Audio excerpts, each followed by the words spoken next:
And our last story is from Liberia, where the president's private plane journeys have landed him in hot water. Liberians are fuming over President Joseph Boakai's frequent use of private jets for both domestic and international travel. Now, the backlash comes amid deep economic challenges in the country and what many see as a stark contradiction to the president's own campaign promises. Now, President Boakai, however, has defended his actions, describing his use of private aircraft as a necessity, not a luxury. He said, and I quote, "I do not ride private jets just because I want to ride them, but there are occasions when it becomes necessary. I can assure you that we are not here to misuse resources for any purpose." Now, since taking office in January of 2024, Boakai has been using private jets for official engagements abroad and helicopters for travel to his hometown.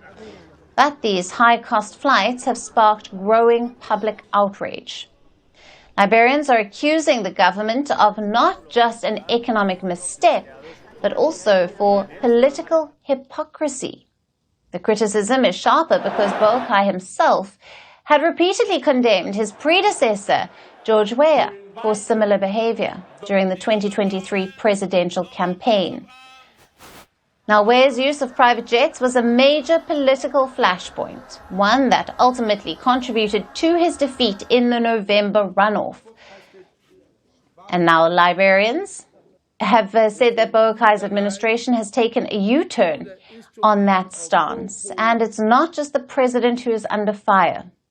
The Vice President, Jeremiah Coup, who is also spotted on a private jet just weeks after the new administration took office, Coup had claimed that the jet was not government chartered, but rather offered by a Ghanaian businessman who was traveling to Accra.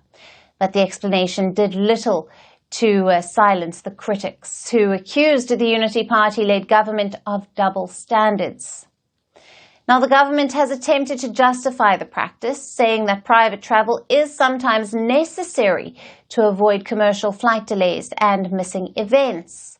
And official claims that some of the flights are funded by foreign governments or development partners, and not all are billed to the Liberian taxpayer. In a surprising twist, one Liberian senator apologized to the former president, saying that he had underestimated the complexity of presidential travel.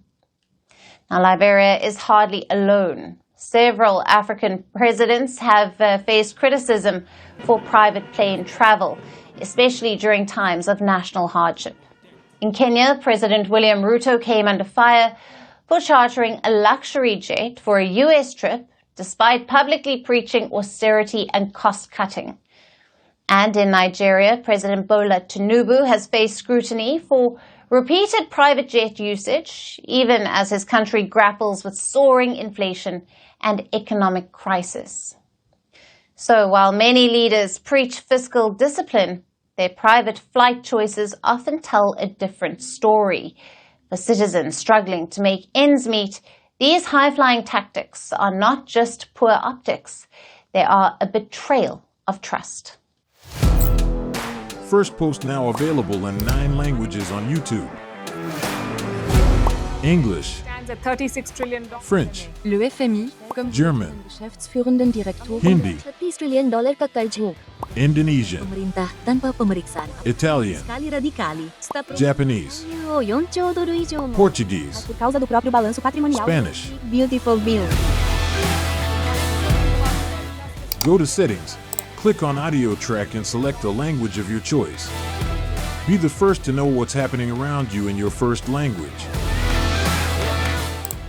Firstpost.